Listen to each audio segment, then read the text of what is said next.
Hello, Cancer, Sun, Moon, Rising, and Venus signs. Kamusta kayo? Sana po'y nasa mabuti kayong kalagayan. Welcome back po sa Star Tarot.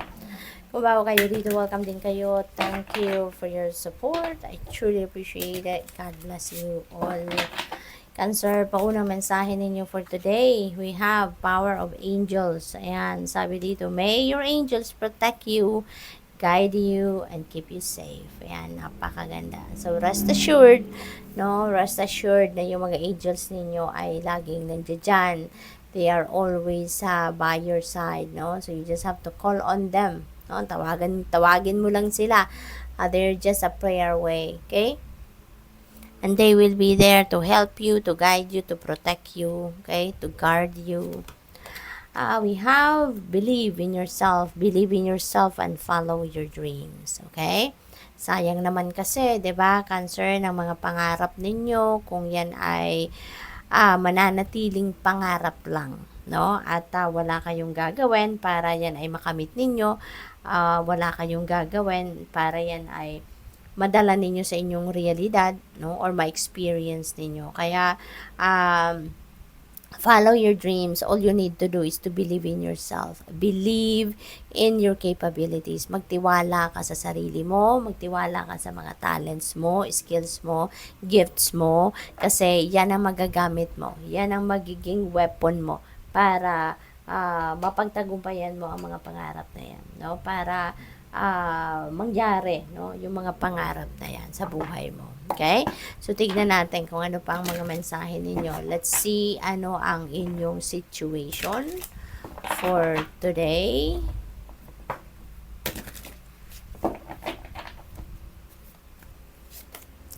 Oh, wow, Cancer, Wheel of Fortune. Napakaganda, no? Siswertehin kayo sa ngayon. This is divine intervention happening sa buhay ninyo. The angel of destiny is here para tulungan ka, nadalhin ka sa kung ano ang inyong destiny, or dalhin ka doon sa sitwasyon wherein you will be in alignment with your destiny. So, maaring maraming pagbabago ang pwedeng maganap dito sa buhay mo, at ang mga pagbabagong ito, mga positibong pagbabago, no? Na babaguhin dito ang takbo ng buhay ninyo, sitwasyon ninyo sa buhay. This is good luck and good fortune, kaya napakaganda na mababalot kayo ngayon ng swerte, no? Swerte sa pera, swerte sa pamilya, swerte sa trabaho. Kung kayo'y naghahanap ng trabaho, maaaring kayo din ay siswertehin sa ngayon. There's a lot of movement na pwedeng mangyari rito sa buhay ninyo, and definitely i-align kayo ng mga movement na to sa kung saan kayo dapat, no? Kung saan kayo magiging fulfilled, kung saan kayo magiging contented, yung ganoon. Kaya napakaswerte ninyo sa ngayon. Ano yung focus ninyo for today? We have Empress. Ayan, Angel of Abundance is here para din tulungan ka, 'di ba, sa inyong sitwasyon, lalo-lalo na sa inyong trabaho, karera, negosyo, pera, 'di ba? Ano kayo ngayon no? Swerte ninyo ngayon pagdating sa pera. Kasi meron kayong good fortune, good luck, at saka meron din ditong abundance energy. So, talagang magiging kayo, unang-una, magiging maganda ang inflow ng inyong pera from here on.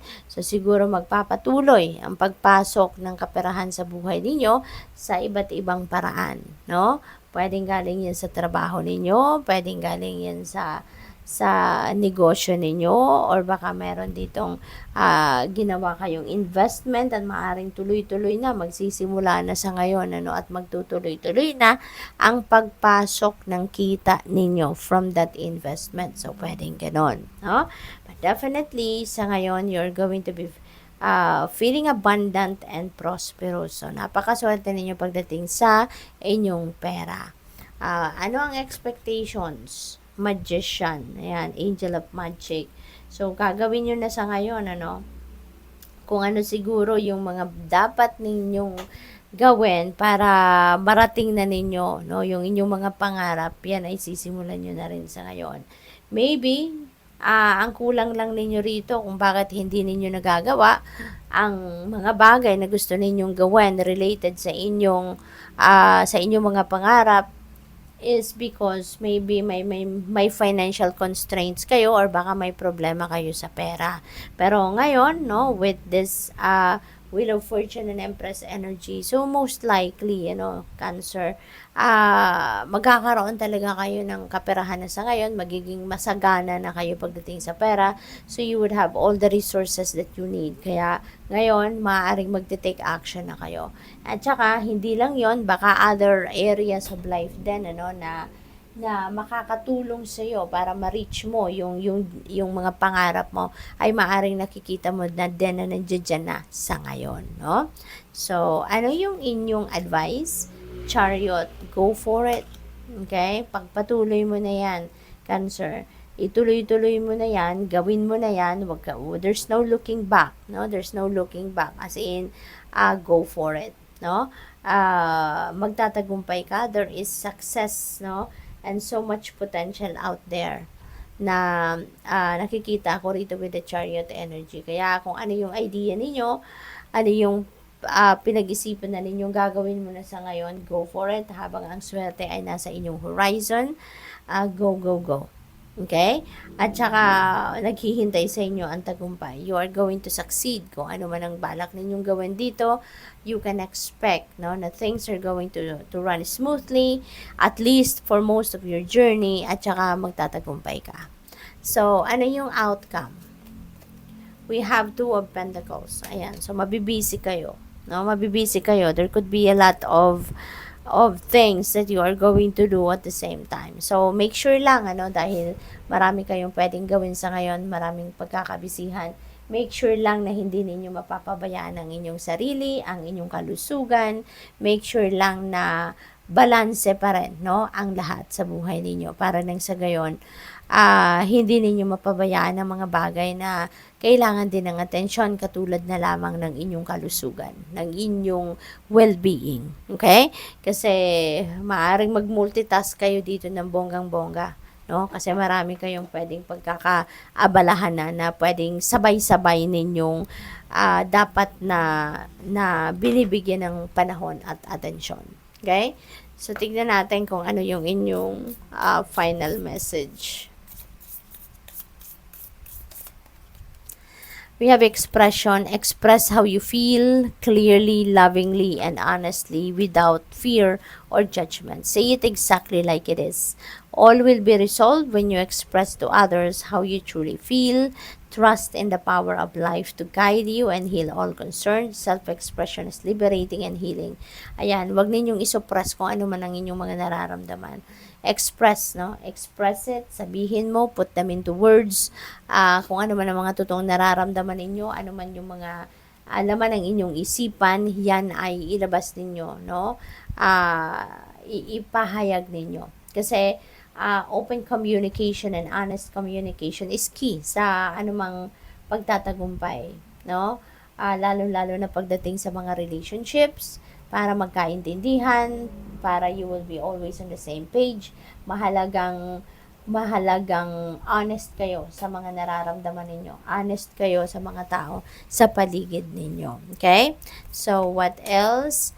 We have encouragement. Ayan, your love is invaluable to the earth and to those around you. Okay? Even though you may not always see the positive effect your love has on others, trust, for it does. Each time you offer love through a loving gesture, thought, or word, you plant the seed of love. And love always generates more love. Trust and continue your loving work. Napakaganda. Siguro, sorry po. Siguro you are very compassionate, Cancer. Kaya regardless, even if yung mga tao siguro hindi nila napapakita sa iyo ang appreciation, no, nila sa iyo ng kung ano man ang inyong ginagawang maganda, no, yung mga kind and loving gesture ninyo towards them, rest assured, no, na they are appreciating it. There are just some people na hindi marunong mag-express, 'di ba, ng kanilang gratitude. Kaya just continue to love other people, just continue your kind gestures, no, yung pagiging compassionate ninyo. Just continue to be like that, no, kasi you are a blessing to many people, even if hindi nila yan nasasabi sa iyo. Good luck sa iyo. Thank you for watching. Love and light. Namaste.